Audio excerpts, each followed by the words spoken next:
오늘은 성찬 예식을 거행합니다. 특별히 지난주에 세례를 받고 또 입교식을 하고 한 가족들에게는 참 그동안 많이 궁금해했던 그런 부분도 있었을 거예요. 저 성찬식에 함께 나누는 떡과 포도주는 맛이 어떨까? 그리고 그것을 참여할 때 하나님께로부터 부어주시는 또한 은혜는 어떤 것일까? 이런 것들에 대해서 참 상당한 그런 관심이 그리고 호기심이 있었을 줄로 압니다. 오늘 우리 모두가 이 성찬을 통하여서 우리 주님이 베풀어 주시는 은혜를 충만하게 체험하시고 복으로 받으시길 주 이름으로 축원합니다. 하나님의 교회에는 두 개의 성예식이 있습니다. 성예식이라는 말은 거룩한 예식이라는 말이죠. 이 거룩한 예식으로 지정되어지는 성예식이 두 개가 있는데, 하나는 세례식이고 또 하나는 오늘 우리들이 하게 될 성찬 예식이 그것입니다. 성예란 예수님께서 직접 교회에게 하라 하시면서 제정해 주신 것만 가지고 성예라고 그럽니다. 그것이 세례와 성찬으로 제한을 둔 것이에요. 예를 들자면 마태복음 28장 마지막 부분에 보면 예수님께서 이런 명령을 하셨죠.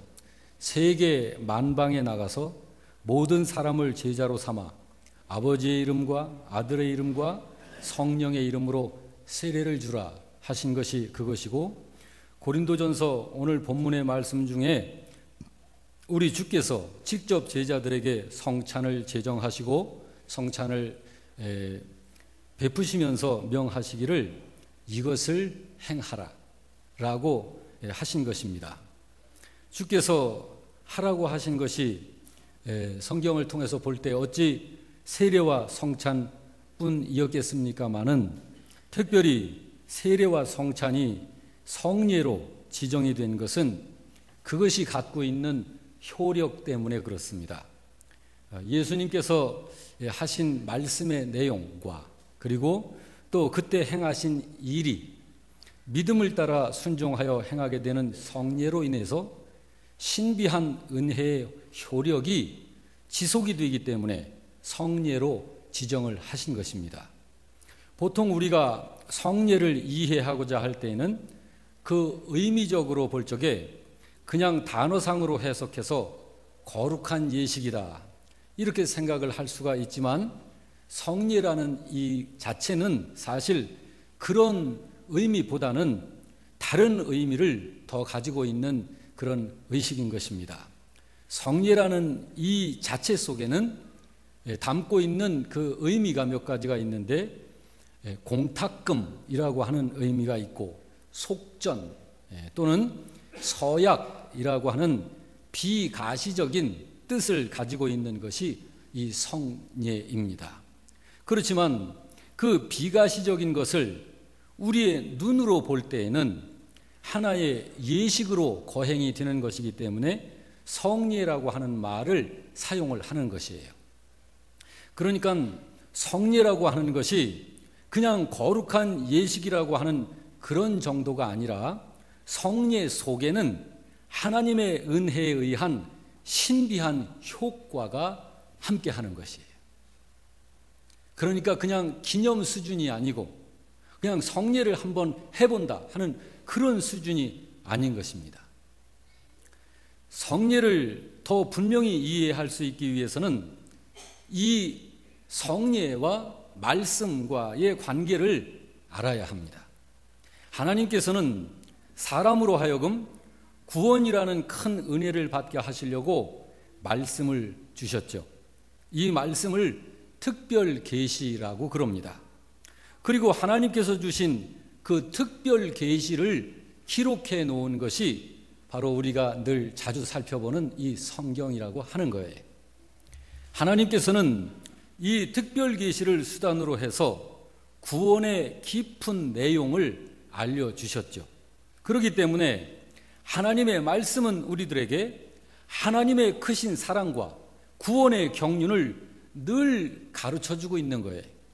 우리는 이 특별 계시를 통해서 하나님의 구원 계획과 구원을 어떻게 이루어내시는지 그 하나님의 구원 방법도 알 수가 있는 것입니다. 만일 하나님께서 우리에게 말씀으로 이야기해 주시지 않았더라면 우리는 하나님께서 열어놓으신 이 구원의 방법이라든지 또는 하나님의 그 크신 경륜 이런 것들에 대해서 알 수 없었을 것입니다. 그냥 막연한 기대, 막연한 짐작, 이럴 것일까 저럴 것일까, 그래서 알지 못하고 그저 안개 속을 헤매는 이런 믿음 생활을 해나갈 수밖에 없었을 것입니다. 그렇지만 하나님께서 이 특별 계시를 통해서 이러한 모든 내용들을 분명하고 정확하게 우리로 하여금 깨달아 알 수 있도록 이야기해 주신 것입니다. 그것을 특별 계시라고 그러는 것이고, 이 특별 계시의 내용들이 바로 그런 것을 우리들에게 알고 믿고 살 수 있도록 내용으로 주시는 것입니다. 항상 계시라고 하는 것은 하나님께서 하나님 자신을 알려주시는 내용, 그리고 하나님께서 하시는 일, 또한 하나님 나라에 대한 비밀을 알려주시는 내용을 특별 계시는 내용으로 하고 있습니다. 하나님의 계시에는 두 가지가 있죠. 일반 계시와 특별 계시가 있습니다. 일반 계시는 하나님께서 만물에 나타내신 하나님의 거룩하신 신성을 일반 계시라고 그러는 것입니다. 그리고 특별 계시는 방금도 설명을 해드렸습니다마는 말씀을 통하여 우리 인간들이, 인격체인 우리 인간들이 사용하고 있는 이 언어를 통해서 알려주신 하나님의 비밀, 이것을 특별 계시라고 그러는 것입니다. 다시 말해서 하나님께서 창조하신 만물에 하나님의 신성을 다 나타내 주셨어도 그 일반 계시만 가지고서는 사람이 구원의 큰 내용이라든지 그 구원의 방법을 바르게 알고 의지할 수가 없기 때문에 우리에게 말씀을 통해서 그 내용들을 구체적으로 정확하게 바르게 알 수 있도록 해주신 것입니다. 그러니 얼마나 감사합니까? 그래서 하나님께서 언어를 통하여 주신 이 말씀을 계시라고 하는데 특별 계시라고 하는 것입니다. 그러므로 하나님의 말씀이 우리의 구원에 있어서 최고의 기준이 되는 것이고 표준이 되는 것입니다. 이 하나님의 말씀에 의하여서 모든 것들의 옳고 그름을, 진위를 우리들이 분별해내게 되는 것입니다.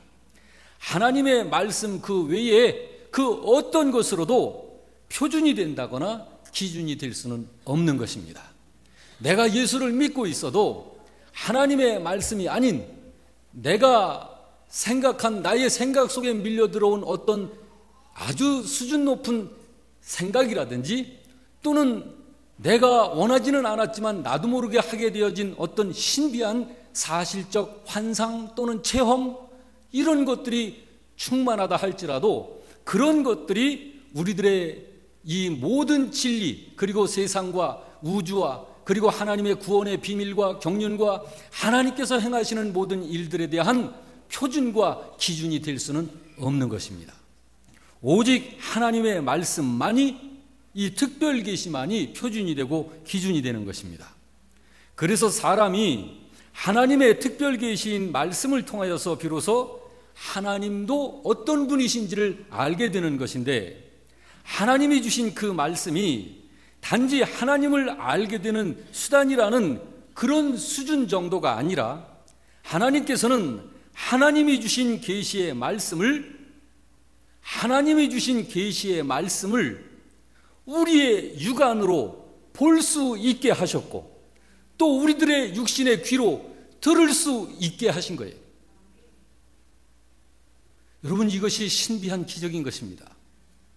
하나님은 영이시고 그분은 신이시기에 물리적인 것, 물질적인 이런 우리들의 육신의 눈이나 귀로 하나님을 알 수 없고 볼 수 없고 들을 수 없습니다. 그런데 하나님께서 이 신비한 것에 대해서 하나님이 주신 이 계시, 특별 계시를 통해서 우리들에게 이 육안으로, 우리의 육신의 귀로 볼 수 있는 가시적인 이런 것을 허용하셨다는 것입니다. 그러므로 로마서 10장 17절에서는 말씀하기를 믿음은 들음에서 난다. 여러분, 믿음이라고 하는 것은 볼 수 없는 것입니다. 그러나 이것을 물리적인 수단과 방법을 통해서 그 신비한 믿음이 생겨지도록 하신 이 은혜의 역사를 베푸신 것입니다. 믿음은 들음에서 나고 들음은 그리스도의 말씀으로 말미암느니라 라고 말씀을 한 것이고, 요한복음 1장 14절의 말씀도 보면 말씀이 육신이 되어 우리 가운데 거하시도록 하셨다. 여러분, 말씀, 이것은 우리가 말하는 이 언어적 소리를 이야기하는 것이 아니고 육신을 입으신 하나님, 이 땅에 2000년 전에 내려오셨던 그분께서 육신을 입으시기 전에 그분의 존재 방식이 로고스로 계셨기 때문에, 말씀으로 계셨기 때문에, 그런데 그 말씀이신 그분이 육신을 입고 모든 인생들의 눈에 가시적으로 볼 수 있도록 이러한 은혜를 베푸신 것입니다. 뿐만 아니라 예수님께서 친히 말씀하시기를, 그러므로 하늘의 신령한 이 진리, 이 신령한 세계에 속한 그 내용들을 우리들에게 알려주실 때 육신의 귀로 듣고 깨달아 알 수 있도록 이야기를 주시면서 하신 말씀이 들을 귀 있는 자는 들으라 하신 것입니다. 세상 인생들에게 말씀을 하신 거예요. 할렐루야. 그러므로 신자는 하나님에게 말씀을 들어야 합니다. 신이라고 하는 존재를 내가 연구해서 내가 할 수 있는 모든 방법을 다 동원해서 평생 그분을 탐구하고 그분에게 다다라가야 하는 것이 아니라, 우리 인간은 이미 그 수준이 없습니다. 하나님께서 하나님 존재 자체를 우리들에게 찾아오셔서 알려주셔야 우리는 하나님이 알려주신 계시의 방법을 통해서 하나님과 하나님에 대한 비밀을 알 수 있게 되는 것입니다. 바로 그것이 우리 신자들이 하나님에게 말씀을 들어야 하는 이유인 것입니다. 그러므로 신자가 하나님에게 말씀을 들어야 하는 것은 굉장히 중요한 일이에요. 그렇기 때문에 하나님은 이스라엘 백성들 보고 들으라 이스라엘아 이렇게 말씀을 하셨을 뿐만 아니라 귀 있는 자는 들을지어다 이렇게 말씀을 하신 것입니다. 이렇게 하나님은 특별 계시인 말씀을 통하여 사람으로 하여금 하나님을 알게 하신 것이고, 구원의 도리와 하나님의 섭리를 또한 알게 하신 것입니다. 그래서 사람이 믿음을 갖게 되면 하나님을 알게 되고 구원을 받게 되고 하나님 나라에 대해서도 알게 되고 하나님이 하시는 일에 대해서도 알게 되는 것입니다. 그 외에 다른 형태의 수단으로는 구원을 받는다고 말할 수가 없는 거예요. 여러분, 지금 이 세상에서, 이 지구상에서 발생되어지는 모든 일들에는 하나님께서 이 세상을 운행을 하실 때 모든 사건과 벌어지고 발생되어지는 것들 속에는 이유가 있습니다. 그 이유를 알게 되는 것이 바로 주님을 믿는 이 믿음 안에서 알게 되어지는 거예요.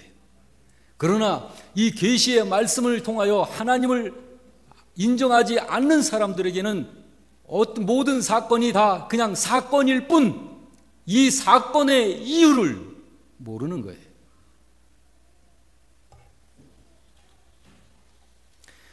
그런 의미 때문에 세례와 성찬이 더없이 중요한 것입니다. 자, 이제 하나 더 우리가 알아야 할 것은, 그래서 그런 의미 때문에 세례와 성찬이 더없이 중요한 것이기는 하지만, 그렇다고 해서 세례라든지 성찬이라는 이 표징이 구원에 절대적으로 필요하다, 그런 건 아니에요. 또는 세례와 성찬 같은 이런 성례가 아니면 절대로 구원받을 수 없다, 그렇게 말하지도 않습니다. 자, 예를 들자면 십자가의 우편 강도는 분명히 구원받았습니다. 그렇지만은 그가 성례를 받고서 구원 얻은 것은 아니에요.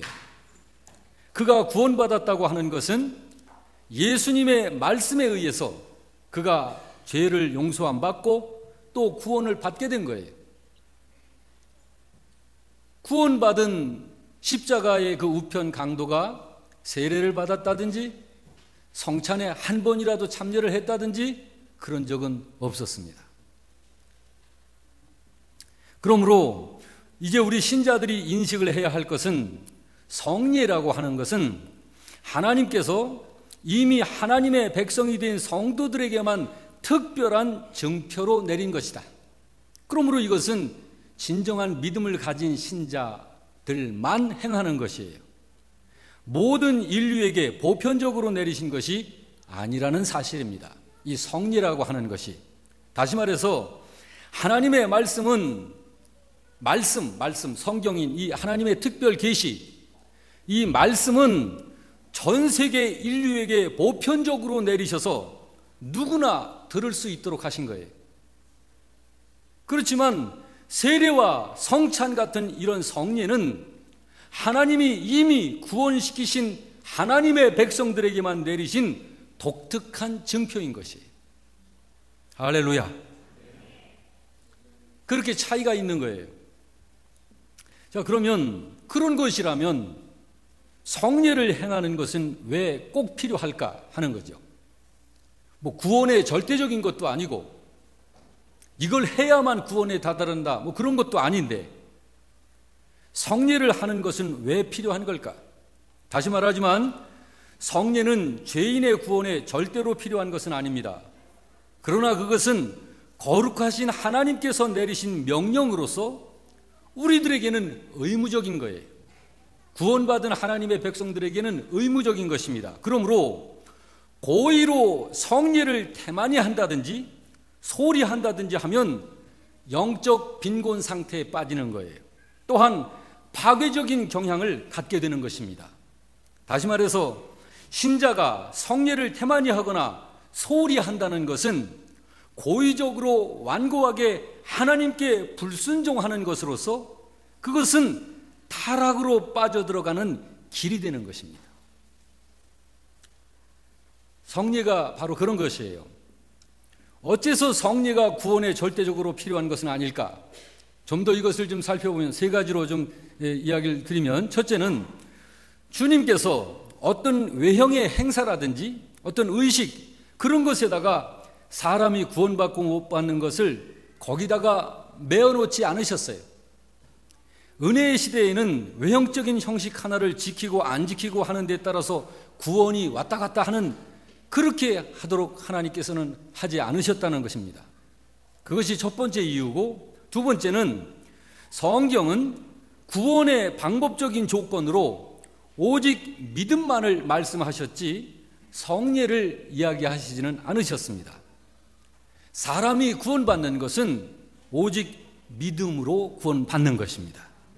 그래서 성경은 말씀하기를 요한복음 5장 24절에 내가 진실로 진실로 너희에게 이르노니 내 말을 듣고 또 나 보내신 이를 믿는 자는 영생을 얻은 것이라고 성경은 말씀하고 있는 것입니다.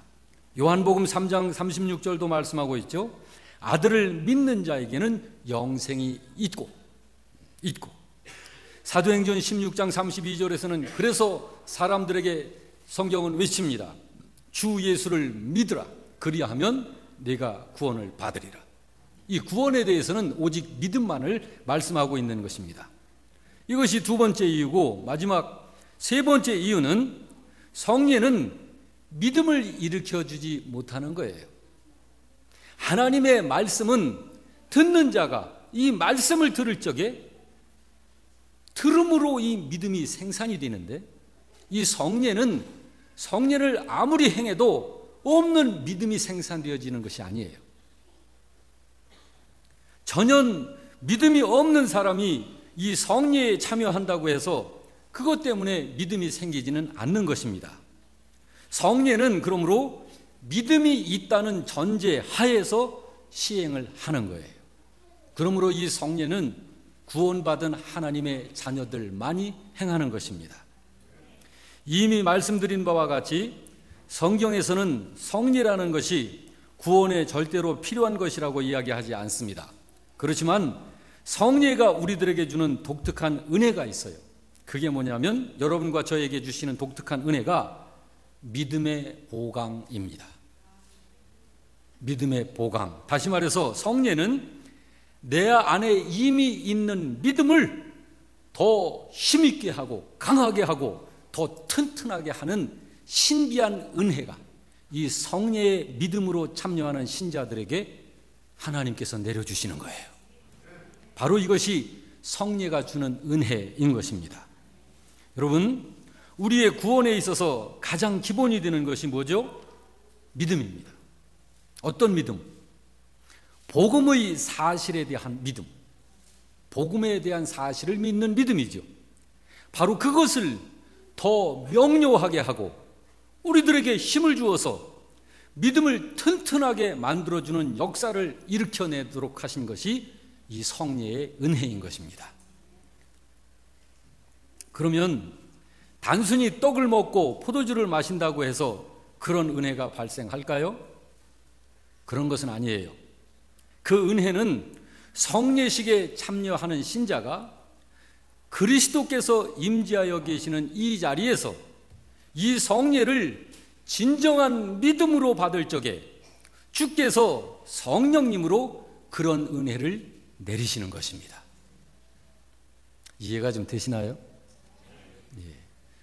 그 은혜는 그렇게 우리가 받을 수 있는 거예요. 그리스도께서 임재하시는 자리가 어디입니까? 지금 바로 여기죠. 여기입니다. 성찬을 집행하는 이 자리입니다. 주께서 명하신 주님의 말씀을 믿고 순종하는 지금 이 자리입니다. 여기서 우리가 이 성례를 진정한 믿음으로 받을 적에 주님께서는 성령으로 그런 신비한 은혜를 우리 각자에게 내려주시는 것입니다. 사랑하는 성도 여러분, 주께서 성찬을 제정하신 본래의 이유는 성도와 교회로 하여금 성례를 통하여 신령한 은혜를 받도록 하신 것입니다. 이 성례를 통해서 이미 하나님께로부터 받아가지고 있는 믿음을 더 강하게 하고 튼튼하게 해주시는 은혜를 받도록 하신 것이 성례입니다. 자, 오늘 이 말씀을 마음에 생각하면서 주님께서 우리의 믿음에 복을 내리실 그 복을 사모하는 마음으로 우리 믿음의 마음을 가지고 다 같이 우리 이 성찬식에 참여하겠습니다. 할렐루야.